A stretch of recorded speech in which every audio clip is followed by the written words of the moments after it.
Ada yang bilang, Ustaz, ulama nih baiknya menjadi setawar sedingin lah. Udah banyak masalah di luar sana.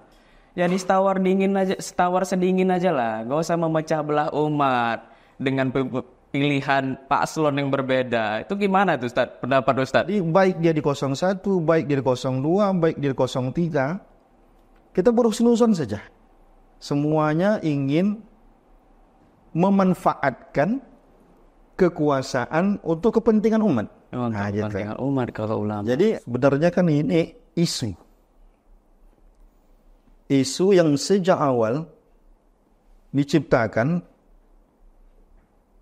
ketika ada salah satu ustadz yang tampil untuk mendukung salah satu paslon dengan harapan isu ini nanti akan mempengaruhi para asatidz untuk tidak terlibat. Saya mendukung 0 sekian ini niatnya apa? Oh, untuk kepentingan umat. Enggak. Siapapun nanti yang terpilih, maka itulah gubernur kita.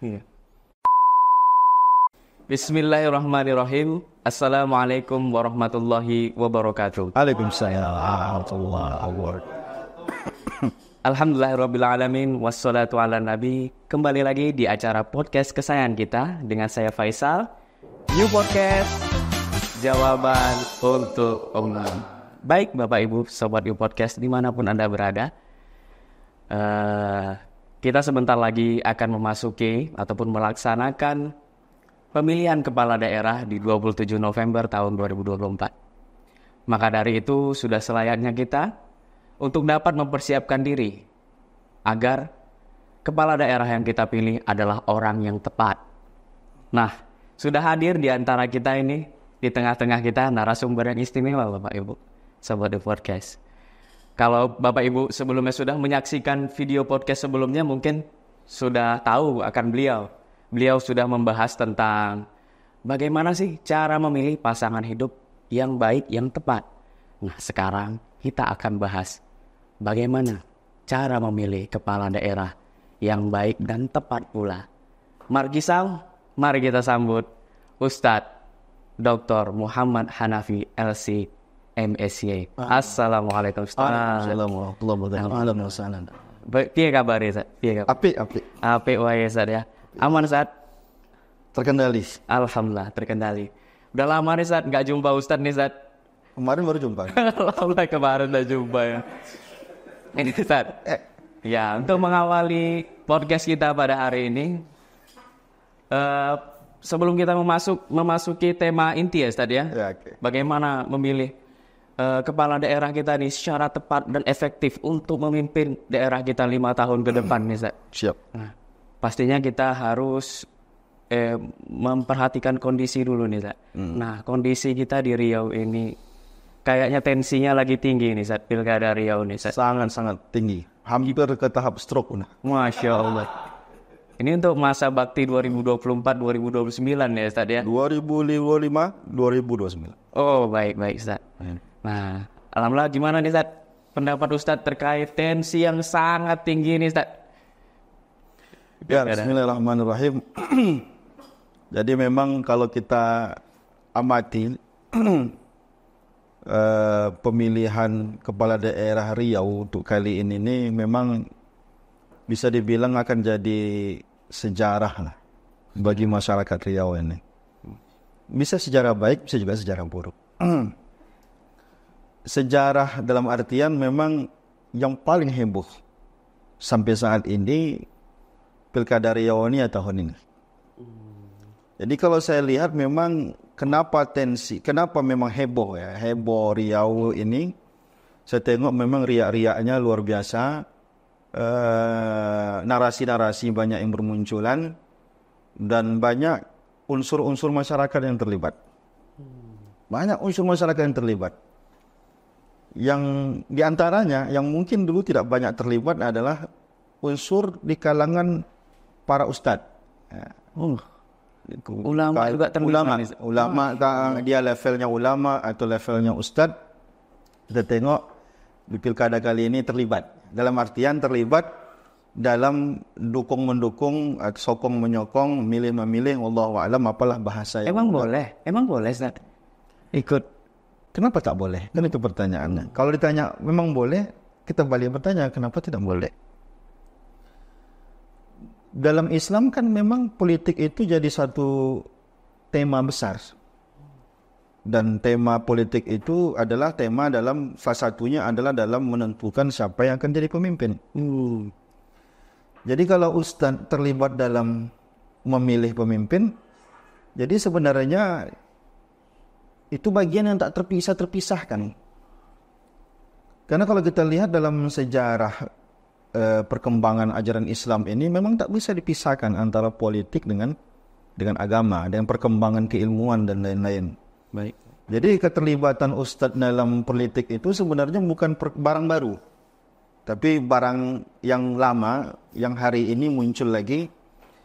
Tapi yang menarik itu memang kenapa tahun ini hiruk pikuknya terasa begitu kuat sehingga di masyarakat pun ini terasa sangat heboh, karena memang banyak unsur-unsur yang terlibat dalam pilkada kali ini. Dan yang paling menarik adalah setiap paslon ini disokong oleh ustadz. Gitu ya. Kalau kita lihat 01 ada Ustaz Abdul Somad malah di situ.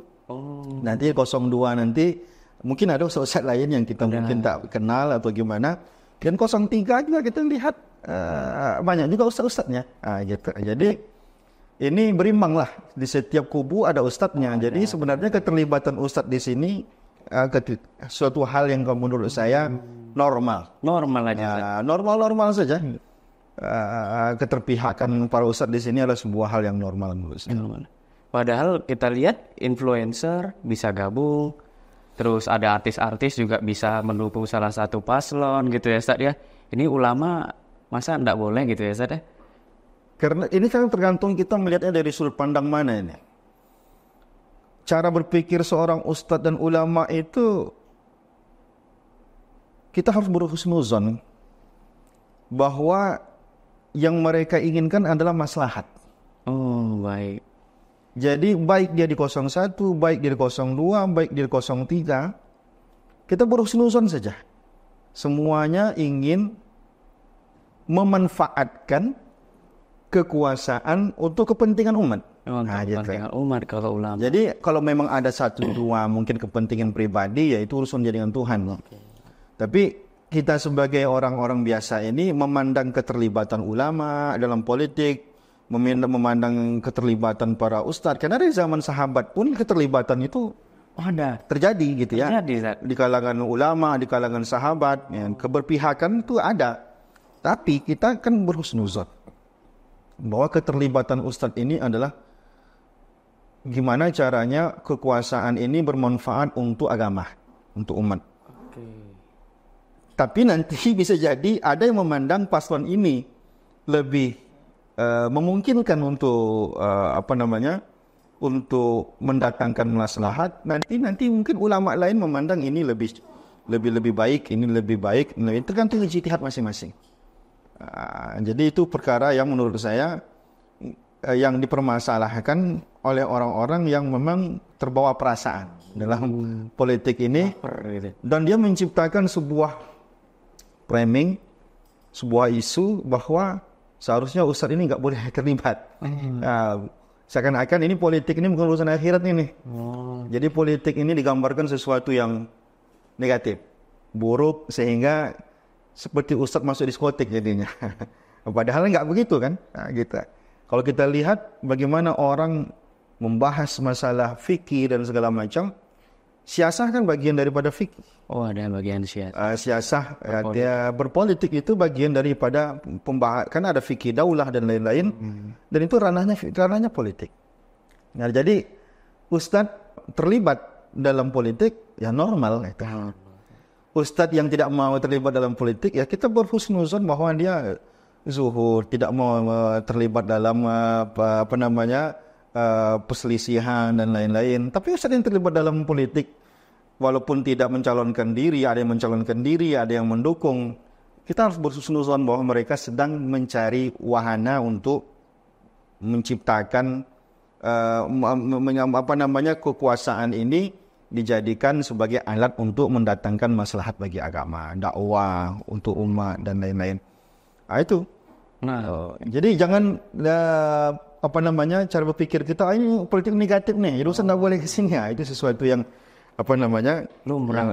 Jadi lumrah saja. Jadi kita lihat bagaimana dulu ini kan bukan barang baru juga. Jadi dalam sejarah perjalanan perpolitikan Islam itu ya memang bahkan keilmuan gitu ya. Dari segi keilmuan berkembangnya Syiah, berkembangnya Mu'tazilah, berkembangnya Sunni, ini kan didukung oleh politik yang berkuasa saja itu.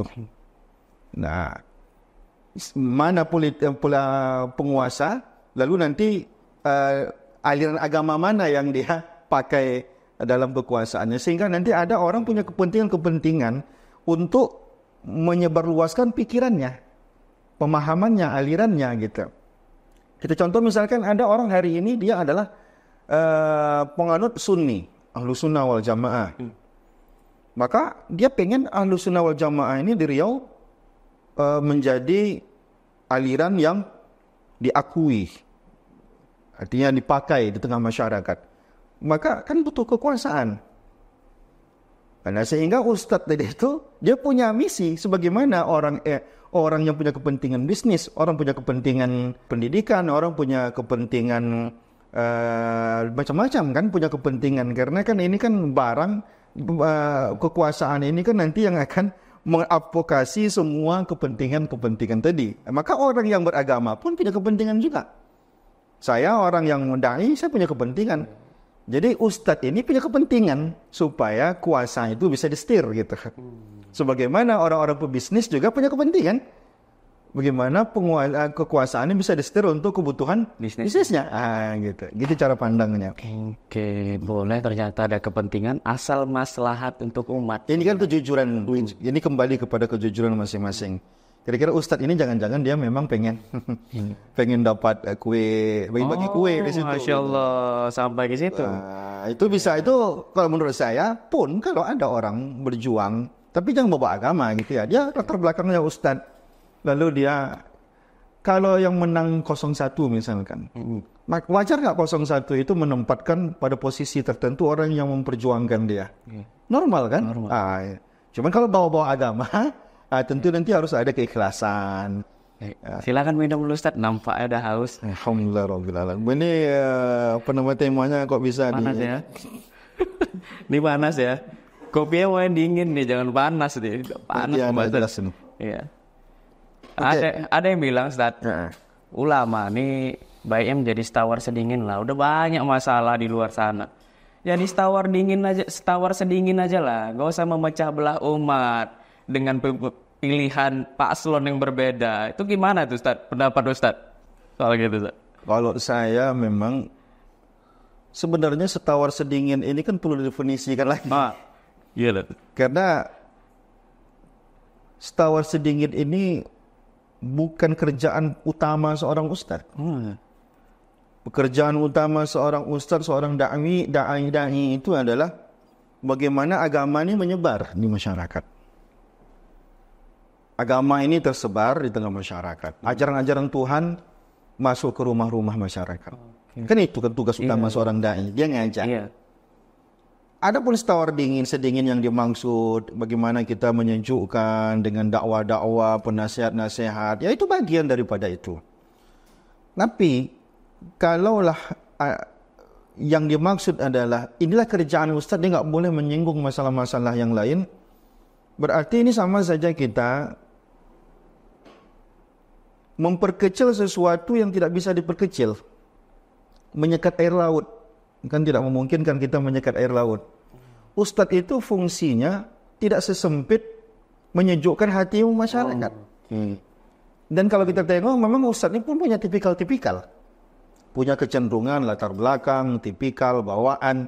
Lalu kemudian ustadz-ustadz ini pun, kalau kita lihat dari sekian banyak ustadz di Riau ini, dia punya prioritas juga dalam dakwah. Ada yang ustadznya prioritasnya memberantas kemaksiatan, sehingga dia tampil nahi mungkar gitu. Ada ustadz yang memang prioritasnya bagaimana orang-orang bersuluk. Segmen, dia ada segmentasinya. Ada ustadz-ustadz kita di Riau ini memang dia kerjaannya menghantam aliran-aliran sesat gitu ya. Tapi dia nanti yang menghantam aliran sesat ini bisa jadi pas urusan nahi mungkar dia kurang gitu.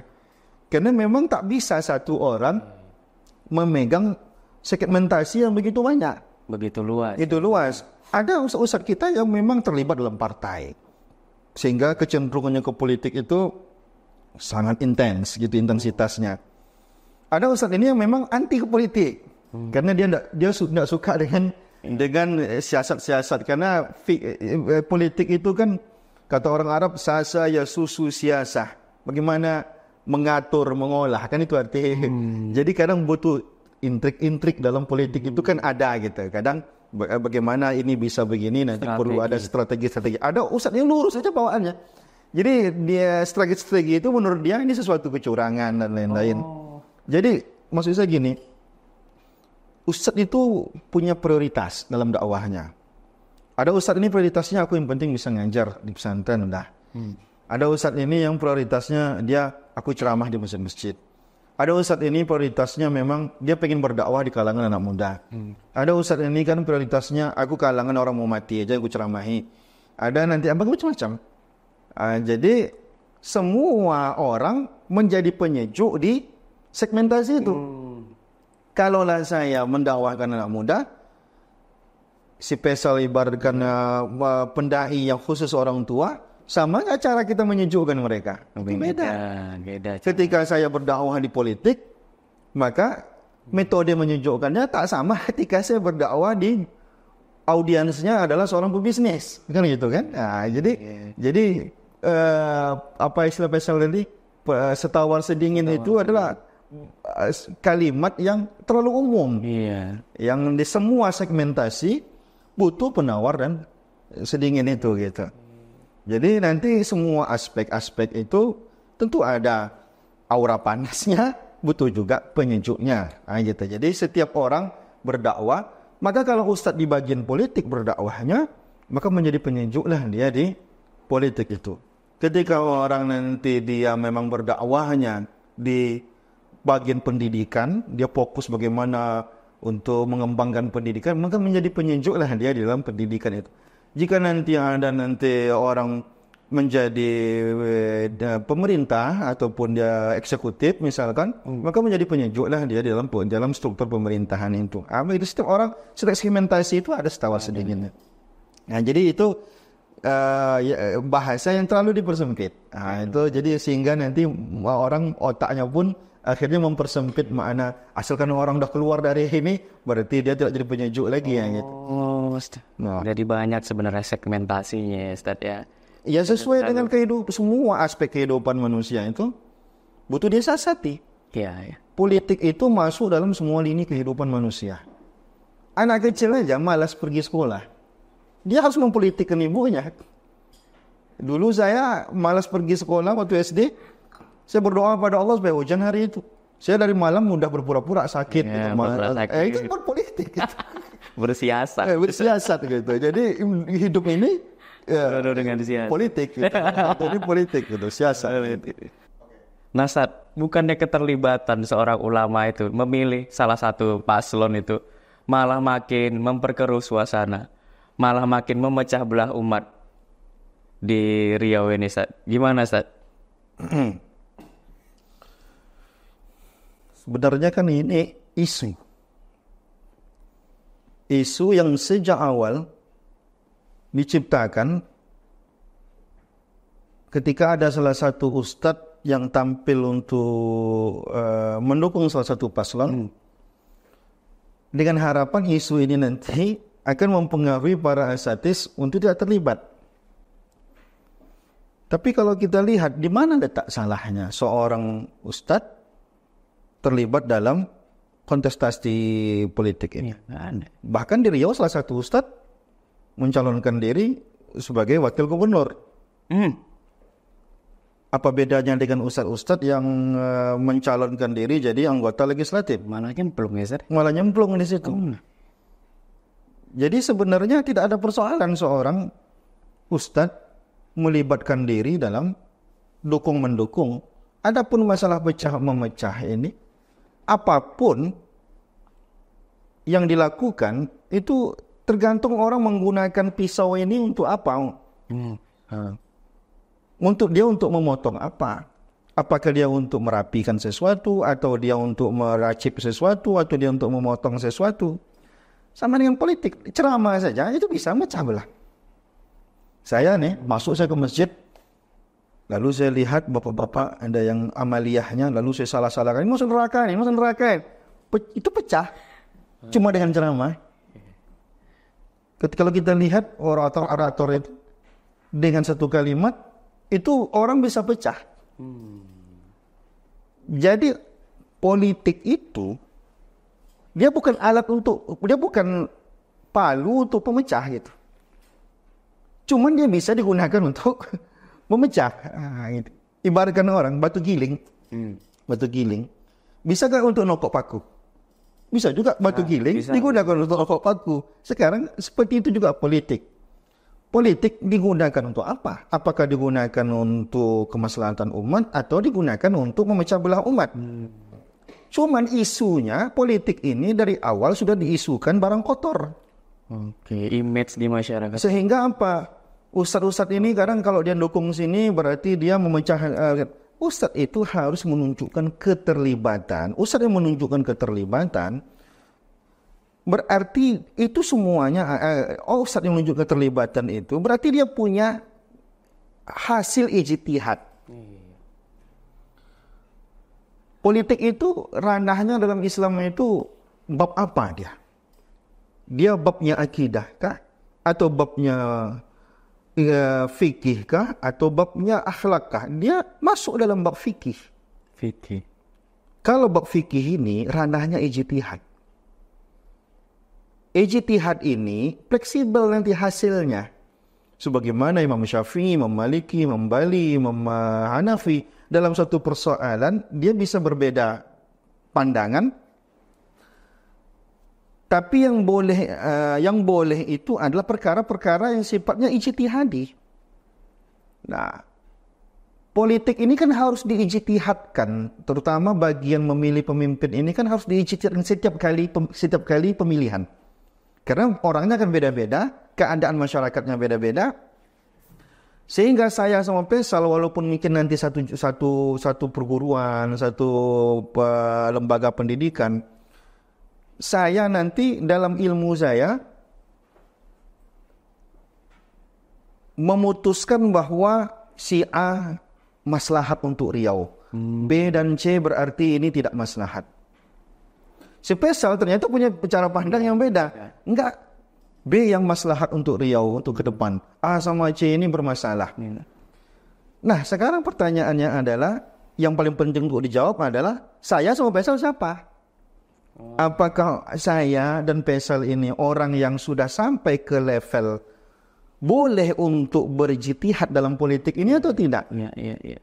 Nah, ini kembali lagi nanti kita membedakan mana orang ahli di bidangnya, mana orang yang awam. Gitu kan? Dalam fikih kita pun, dalam kaji usul fikih kita pun, orang Islam itu dibagi secara keilmuan dibagi menjadi dua. Ada mujtahid, ada muqallid. Mujtahid itu orang yang mungkin level ilmunya sudah bisa mencari dalil, memutuskan suatu perkara. Sedangkan orang awam, dia hanya sampai ke level untuk mengikut pendapat orang yang ahli di bidangnya. Nah, gitu. Jadi kalau seandainya ada ustadz, dia sudah sampai kepada tahap ahli dalam dia mengerti tentang masalah Riau, lalu kemudian dia lihat pasangan ini bisa memecahkan masalah ini, bukan berarti dia sedang menghina dua pasangan lain. Tapi dia sedang melihat ini yang paling baik untuk Riau. Sehingga dia harus pasang badan. Dia harus terlibat. Dia harus menunjukkan kedukungannya. Karena orang Islam itu dituntut untuk mencari mana yang lebih maslahat untuk umat. Maka Ustadz tadi mencari mana yang paling maslahat. Tapi dengan catatan harus menghindari dampak-dampak negatif untuk masyarakat.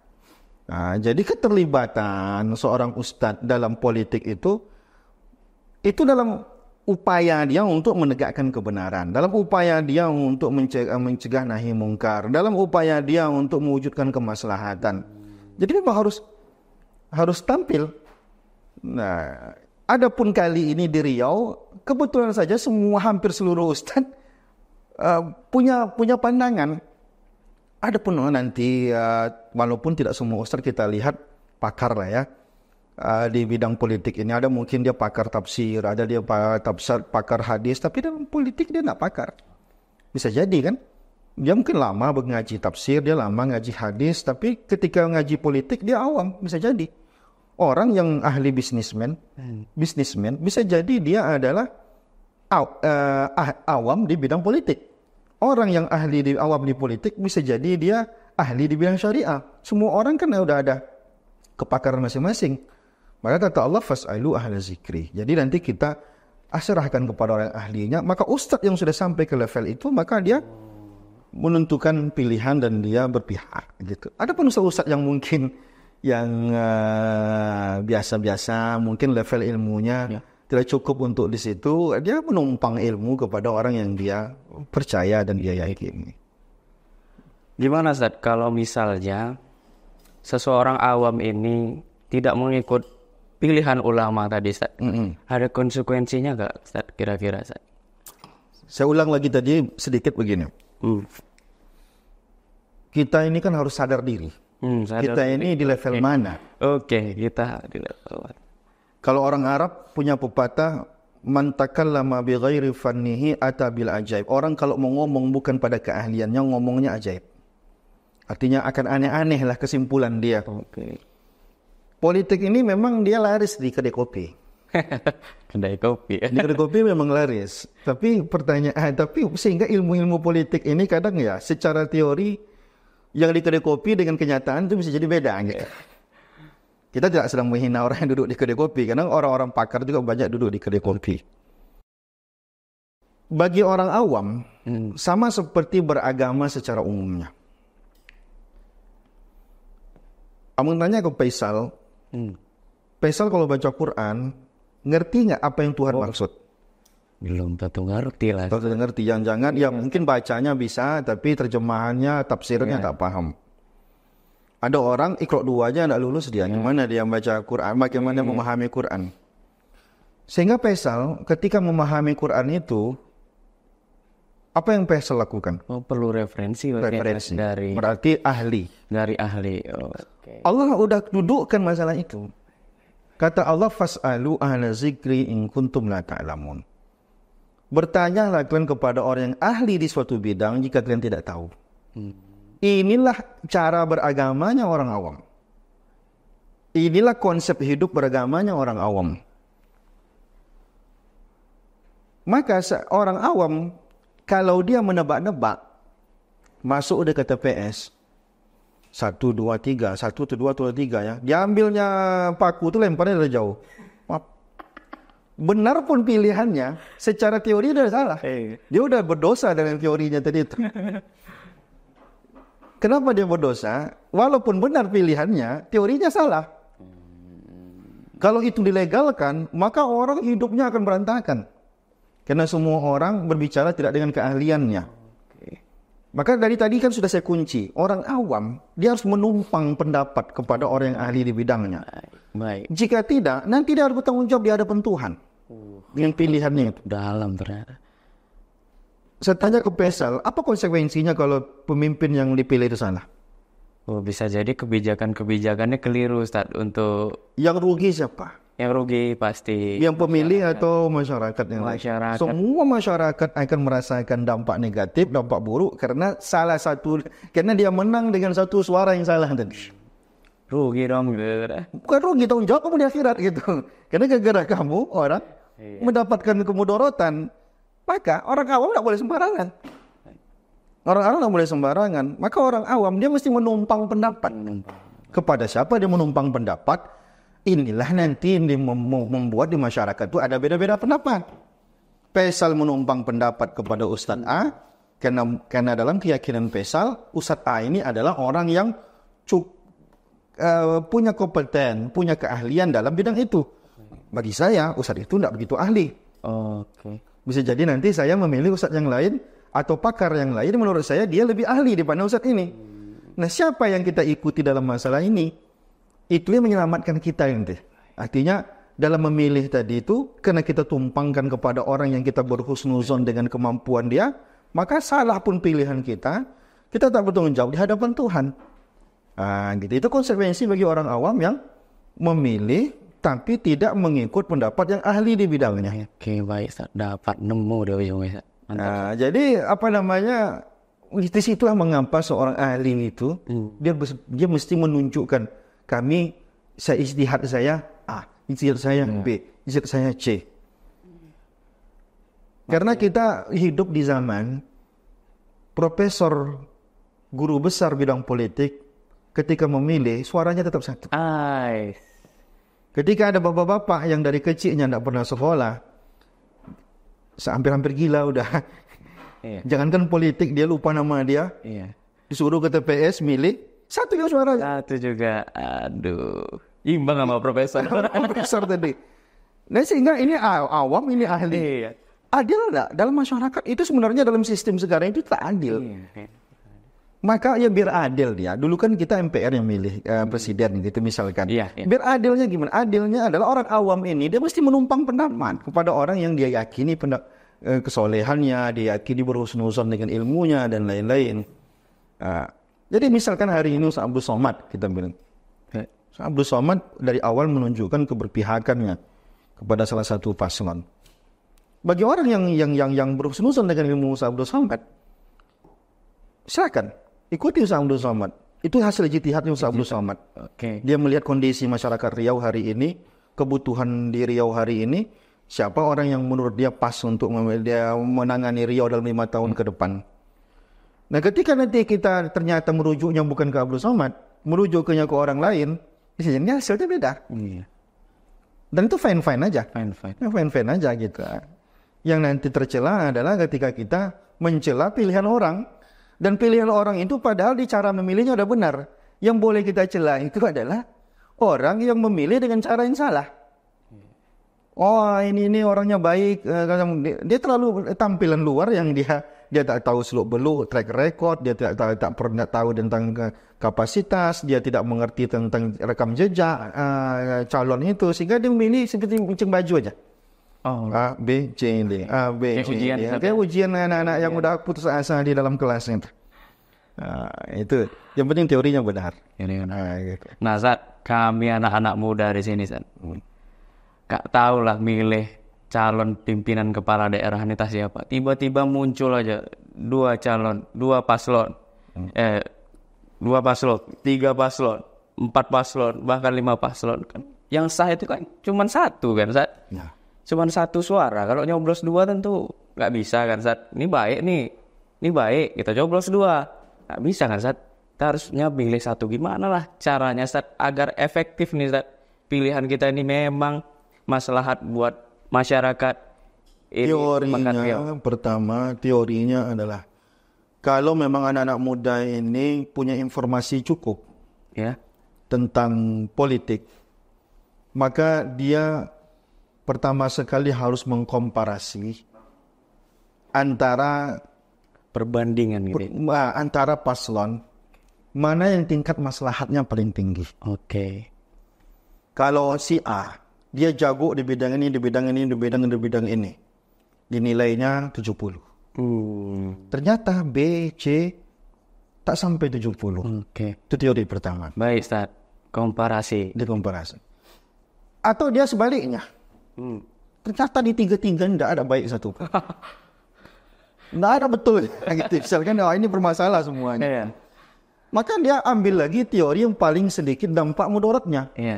Kalau ini mudaratnya 100. Kalau ini 90. Dia ambil yang paling sedikit dampak mudaratnya. Itu ilmunya ya. Karena kita mencari yang semuanya maslahat kadang agak susah juga. Semuanya punya kudis kan. Semuanya punya kekurangan. Tapi setidaknya jangan orang yang paling banyak dampak buruknya. Silakan teori yang mana mau dipakai. Utamakan teori mana. Kalau memang sama-sama baik, pilih yang paling tinggi tingkat kebaikannya. Dan kalau seandainya memang dia 3-tiganya bermasalah, pilih yang paling sedikit masalahnya. Nah, kalaupun itu tak bisa, kembali kepada teori tadi. nggak pandai saya, tak tahu saya gimana nentukannya. Kembali kalau konsep tadi. Fas'alu ahla zikri in kuntum la ta'lamun. Bertanyalah kamu kepada orang yang ahli di bidangnya. Apalagi ada ijtihad Cuman kan anak muda ini kan terpelajar, tentu dia punya informasi, dia punya ego, dia pengen pula nanti punya menentukan sendiri. Dia tuh mesti sadar diri juga. Dia sampai nggak ke level yang cukup pengetahuan dia untuk menentukan yang mana yang baik, A, B, atau C-nya gitu. Allahu a'lam bishawab. Oh, jadi harusnya kita ikut ulama nih Ustaz ya? Jadi ulama ini kita harus bisa bedakan kebutuhan kita ini, dia aspeknya apa gitu. Orang yang sekarang abang tanya sama Faisal, ada orang ahli ilmu syariat, S1 S2-nya ilmu syariat. Lalu kemudian dia mau masuk politik sana. Dia mau masuk jadi eksekutif. Kira-kira untuk jadi eksekutif, jadi eksekutif itu ilmu apa yang dibutuhkan? Pemerintahan, ilmu politik, jurus kuliahnya itu kan? Iya, sarjana ilmu pemerintahan. Ilmu pemerintahan. Iya. Nah, sekarang bukan berarti asalkan dia ulama di bidang syariah, berarti dia pakar di semua bidang. Itu perlu digarisbawahi. Jadi ini harus ikut ulama. Tidak begitu maksudnya. Ulama yang mana? Banyak juga ulama yang tak melek dengan politik kan. Ada ulama dia nongkrong di pesantren, tak keluar dari pesantren. Kita bertanya politik sama dia. Itu kan berbahaya. Dia tak melek politik, dia tak baca pergerakan politik, dia tidak mengerti tentang kebutuhan politik di masyarakat Riau. Kalau kita pengen cari ulama, cari juga ulama yang memang dia punya pengalaman dalam politik. Bukan memang dia mantan orang yang berpolitik, tapi dia punya pengetahuan tentang politik. Ada ustadz yang mungkin dia dari jauh hari memang dia selain dia berdakwah, dia juga punya fokus dalam politik. Jadi bukan asalkan ustadz, berarti dia lah kita ikuti. Tidak begitu. Ustadz yang mana dulu gitu. Ustadz yang ngerti politik lah. Dan dia punya pengalaman, dia punya pengetahuan tentang, kan politik ini kan siasat. Bagaimana kalau dalam definisinya nanti itu kan ulama menerjemahkan siasat itu adalah hal-hal yang dilakukan untuk mengurusi masyarakat, kan begitu kan, mengurusi umat. Jadi sebagian ustadz ini memang dia pakar di situ, di analisanya. Walaupun dia jurusannya syariah misalkan, walaupun jurusannya tafsir, walaupun jurusannya hadis, tapi dia punya analisa yang tajam, punya pengetahuan terhadap perkembangan politik. Maka yang seperti ini yang kita padomani gitu. Jadi saya pengen menggarisbawahi bahwa kalimat ikut komando ulama itu perlu digarisbawahi dulu gitu. Ulama yang mana? Banyak juga ulama yang dia hanya nongkrong di pesantrennya, tapi tak membuka diri, tak memiliki informasi yang cukup untuk carilah orang yang punya informasi cukup tentang politik ini, sehingga dia berijtihad dengan teori-teori keagamaannya, disokong dengan informasi yang cukup terhadap perkembangan politik di masanya gitu. Baik Ustaz, mungkin ini pertanyaan terakhir untuk sesi podcast kita pada hari ini, Ustaz. Menyikapi perbedaan pilihan paslon nih, Ustaz. Banyak di sosmed, Faisal lihat, Ustaz. Wah, ricuh nih, Ustaz. Memilih A, memilih si B, memilih si C. Akhirnya yang tadinya saudara jadi keluarga gitu. Saudara tak gimana gitu, Ustaz. Ya, pokoknya rusaklah ukhuwah Islamiyah itu, Ustaz. Gimana lah itu cara? Hanya berlaku bagi orang-orang yang terbawa perasaan dalam politik. Kalau dia niat dia tulus, tujuannya adalah mendatangkan maslahat bagi umat, dia takkan pernah terbawa perasaan sehingga dia menjadikan perbedaan ini secara personal, menjadi urusan personal. Kita tak pernah menjadikan politik ini menjadi masalah pribadi.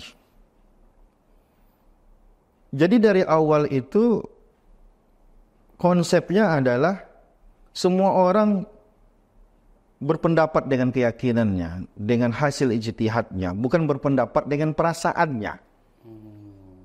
Kalau orang sudah berpendapat dengan perasaannya, maka laki bini kan bisa bercerai. Baper ya. Baper.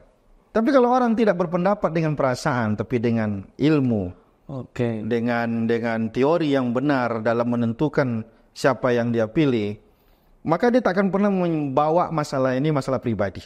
Tanggal 27 November kita semua peluk-pelukan. Selesai urusan. Nah, semua masalah-masalah yang tadi itu, dia hanya jadi bahan tertawaan di masa depan.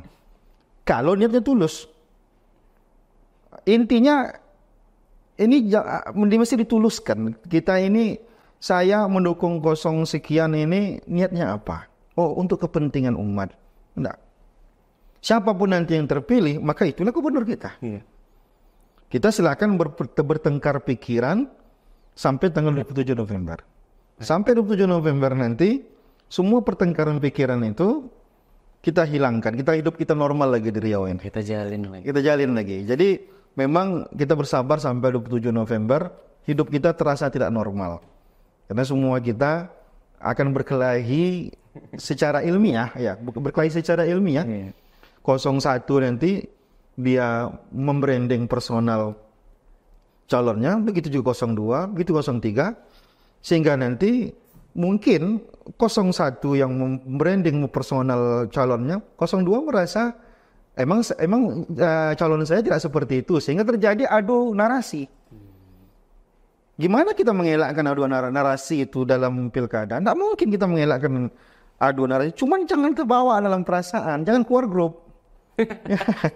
Ya, jangan sampai keluar grup. Kalau keluar grup berarti kita sudah main perasaan.